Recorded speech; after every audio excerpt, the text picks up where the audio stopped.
बातमी आता नागपूरमधून आहे। नागपुरातील यशवंत स्टेडियमवरती शिक्षकांचं विविध मागण्यांसाठी आंदोलन सुरू आहे। शालार्थ आयडी घोटाळ्याचा आरोप असलेल्या शिक्षकांचं वेतन थकवण्यात आलेलं आहे। 2 ते 3 आंदोलनकर्त्यांची प्रकृती खालावल्याचं समोर आलेलं आहे। मागण्या पूर्ण झाल्या नाहीत म्हणून आंदोलकाला सांगलीचे आक्रमक झालेले आहेत। पोलीस आणि आंदोलकांमध्ये झटापट झाल्याचं देखील आपण या दृश्यांमधून बघू शकतो। नागपूरमध्ये शिक्षकांचं विविध मागण्यांसाठी हे आंदोलन सुरू आहे। यशवंत स्टेडियममध्ये शिक्षकांचं आंदोलन सुरू आहे। शालार्थ आयडी घोटाळ्याचा आरोप असलेल्या शिक्षकांचं वेतन थकवण्यात आलेलं आहे। त्यानंतर हे सगळे शिक्षक आक्रमक झालेत। या आंदोलनादरम्यान 2 ते 3 आंदोलनकर्त्यांची प्रकृती ही खालावल्याचं कळतंय।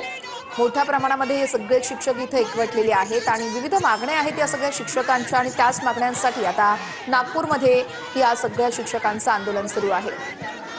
काही आंदोलकांची प्रकृती ही खालावलेली आहे। आपण या दृश्यांमधून बघू शकतोय कशा पद्धतीने हे सगळे शिक्षक आता लोटांगण घालत आंदोलन करत आहेत। नागपूरमध्ये शिक्षकांचं आंदोलन सुरू आहे। काही शिक्षकांची धरपकड देखील पोलिसांकडून केली जाते। 632 शिक्षकांचं वेतन थांबल्यानं हे आंदोलन सुरू असल्याची प्राथमिक अपडेट समोर आलेली आहे। पोलिसांकडून या सगळ्या आंदोलकांना सांभाळण्याचा प्रयत्नही केला जातोय।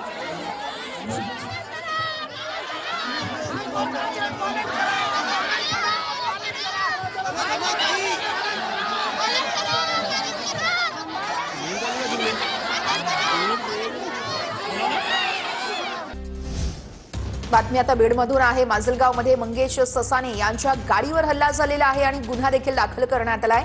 गाडीवर दगडफेक झाल्याची मंगेश ससाने यांची तक्रार आहे। रात्री 12:30 वाजता ससाने यांनी फेसबुक लाईव्ह करत ही सगळी माहिती दिलेली आहे। 2 अज्ञातांविरोधात गुन्हा देखील दाखल झालाय। धारूर पोलिसांनी ही सगळी माहिती दिलेली आहे आणि आता हल्लेखोरांचा पोलीस शोध घेत आहेत। या संदर्भात प्रदीप कापसे आमचे प्रतिनिधी आपल्याला सविस्तर अपडेट्स देतात। प्रदीप, आपण पाहतोय खरं तर हल्ला झालेला आहे काल रात्री 12:30च्या सुमारास। आतापर्यंत काही आरोपींना अटक करण्यात आली आहे का? पोलिसांची काय माहिती आहे? वर्ष या सगळ्या प्रकरणामध्ये पोलीस जे आहे ते तपास घेतात। मात्र सध्या आपण पाहतोय की मंगेश ससानी यांची ही आपल्याला गाडी पाहायला मिळते की ज्या गाडीचा क्रमांक MH12 JZ 6161 ही इनोवाची गाडी जी आहे ती माजलगाव धारूर या रस्त्यावरून रात्री प्रवास करत होती। मात्र या गाडीवरती अज्ञातांनी दगडफेक केली अशा पद्धतीचा आरोप मंगेश ससानी यांचा आहे। आपण पाहतोय की पाठीमागची बाजू असेल त्याचबरोबर या गाडीच्या डाव्या बाजूची काच जी आहे ती सुद्धा आपल्याला फुटलेली पाहायला मिळते। अज्ञातांनी दगडफेक केली असं त्यांचं म्हणणं आहे। गेल्या काही दिवसांपासून मंगेश ससानी हे ओबीसी आरक्षणासंदर्भामध्ये राज्यामध्ये वेगवेगळ्या ठिकाणी भूमिका मांडत आहेत आणि काल ते माजलगाव या ठिकाणी गेले असता रात्री 12:30 वाजता त्यांच्या गाडीवरती दगडफेक करण्यात असं त्यांचं म्हणणं आहे। आपल्यासोबत स्वतः मंगेश ससानी आहेत। नक्की काय घडलं? रात्री कितीच्या वाजता हा सगळा प्रकार घडला? कुणी केला आहे असं तुम्हाला संशय? गेल्या 2 दिवसापासून आमचा बीड दौरा होता। गोपीनाथ मुंडेंच्या जयंतीनिमित्त कार्यक्रम होते परळी वैजनाथला, त्यासाठी आम्ही होतो।